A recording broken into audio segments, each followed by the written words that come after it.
ಈ ಎಲ್ಲ ರಾಶಿಯವರಿಗಿದೆ ಪೂರ್ವಜರ ಆಶೀರ್ವಾದ. ಇನ್ನು 45 ದಿನ ಇವರು ಮುಟ್ಟಿದ್ದೆಲ್ಲವೂ ಚಿನ್ನ.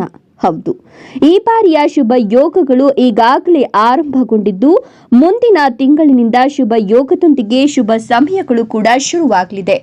ವಾಸ್ತವವಾಗಿ ಚಂದ್ರನು ರಾಹು ಜೊತೆಯಲ್ಲಿ ಗುರುವಿನ ರಾಶಿ ಚಕ್ರದ ಮೀನದಲ್ಲಿ ಇರಲಿದ್ದಾನೆ. ಇದರಿಂದಾಗಿ ಗ್ರಹಣ ಯೋಗವು ರೂಪುಗೊಂಡಿದೆ.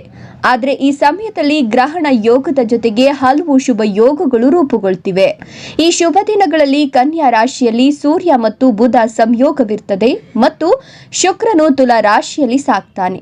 ಈ ಗ್ರಹಗಳ ಯೋಗಗಳ ಸಂಯೋಜನೆಯು ಅನೇಕ ರಾಶಿ ಚಕ್ರ ಚಿಹ್ನೆಗಳಿಗೆ ಬಹಳ ಪ್ರಯೋಜನಕಾರಿಯಾಗಲಿದೆ. ಇಂತಹ ಪರಿಸ್ಥಿತಿಯಲ್ಲಿ ಈ ಎಲ್ಲ ರಾಶಿಯವರಿಗೆ ಪ್ರಯೋಜನಕಾರಿಯಾಗಲಿದೆ. ಈ ದಿನಗಳಲ್ಲಿ ಈ ರಾಶಿಯವರಿಗೆ ಏನೆಲ್ಲ ಲಾಭಗಳು ಸಿಗಲಿವೆ ಅಂತ ತಿಳಿಯೋಣ.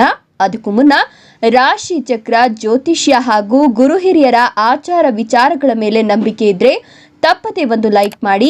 ಹಾಗೆ ನಿಮ್ಮ ಕುಟುಂಬದಲ್ಲಿ ಮತ್ತು ನಿಮ್ಮ ಬದುಕಿನಲ್ಲಿ ಬಗೆಹರಿಸಲು ಸಾಧ್ಯವಾಗದ ಸಮಸ್ಯೆಗಳು ಇದ್ರೆ ಇಲ್ಲಿ ಕಾಣುತ್ತಿರುವ ಗುರೂಜಿ ನಂಬರಿಗೆ ಕರೆ ಮಾಡಿ ಫೋನಿನಲ್ಲಿ ಪರಿಹಾರ ತಿಳಿಸಿಕೊಡ್ತಾರೆ. ಮೊದಲನೆಯದಾಗಿ ಮಿಥುನ ರಾಶಿ.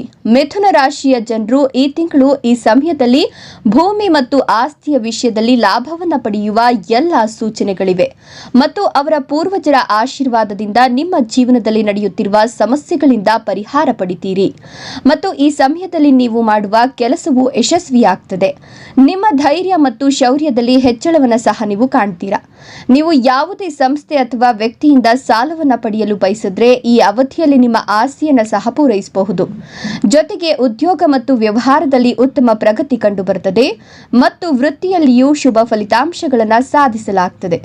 ಇದಲ್ಲದೆ ಕುಟುಂಬದಲ್ಲಿ ಪ್ರತಿದಿನ ವಾದಗಳು ಮುಂದುವರೆದರೆ ಈ ಅವಧಿಯಲ್ಲಿ ಶಾಂತಿ ನೆಲೆಸುತ್ತದೆ ಮತ್ತು ಎಲ್ಲ ಸದಸ್ಯರಿಗೆ ಪ್ರಗತಿ ಇರುತ್ತದೆ.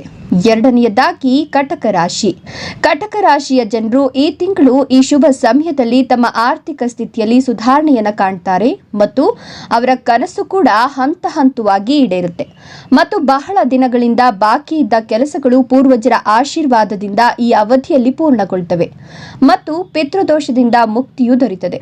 ಇದಲ್ಲದೆ ವ್ಯಾಪಾರದಲ್ಲಿ ಬೆಳವಣಿಗೆಗೆ ನೀವು ತೆಗೆದುಕೊಳ್ಳುವ ನಿರ್ಧಾರಗಳು ಯಶಸ್ವಿಯಾಗುತ್ತವೆ ಮತ್ತು ನಿಮಗೆ ಉತ್ತಮ ಆರ್ಥಿಕ ಲಾಭವು ದೊರೆಯುತ್ತದೆ.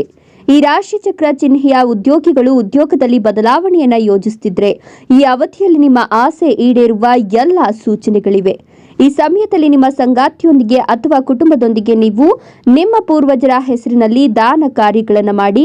ಇದರಿಂದ ನಿಮ್ಮ ಪೂರ್ವಜರು ಸಹ ತುಂಬಾ ಸಂತೋಷದಿಂದ ಆಶೀರ್ವಾದ ಮಾಡ್ತಾರೆ. ಮೂರನೆಯದಾಗಿ ಕನ್ಯಾ ರಾಶಿ.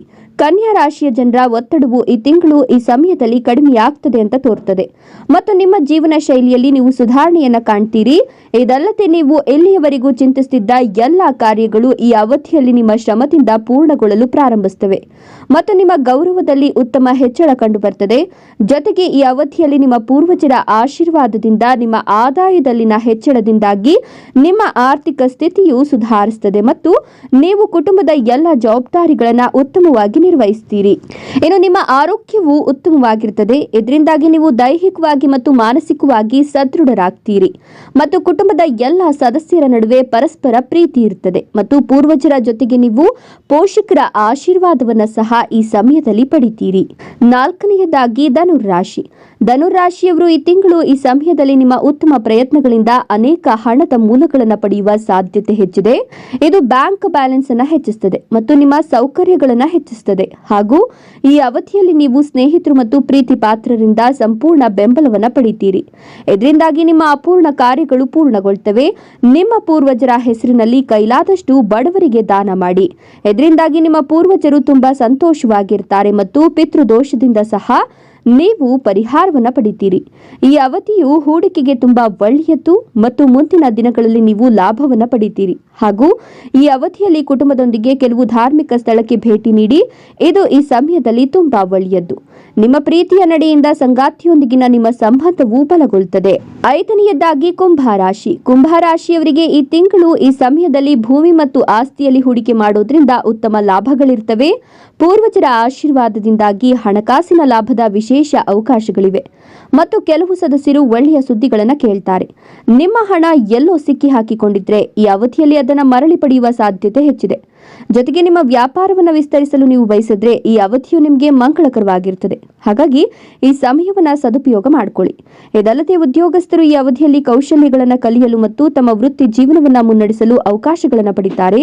ನಿಮ್ಮ ಕುಟುಂಬ ಸದಸ್ಯರೊಂದಿಗೆ ನೀವು ಉತ್ತಮ ಸಮಯವನ್ನು ಕಳೆಯಲು ಪ್ರಯತ್ನ ಮಾಡಿ ಮತ್ತು ನಿಮ್ಮ ಪೂರ್ವಜರ ಆಶೀರ್ವಾದದಿಂದ ನಿಮ್ಮಲ್ಲಿ ಸಂತೋಷ ಮತ್ತು ಶಾಂತಿ ಈ ಸಂದರ್ಭದಲ್ಲಿ ಇರುತ್ತದೆ. ಧನ್ಯವಾದಗಳು.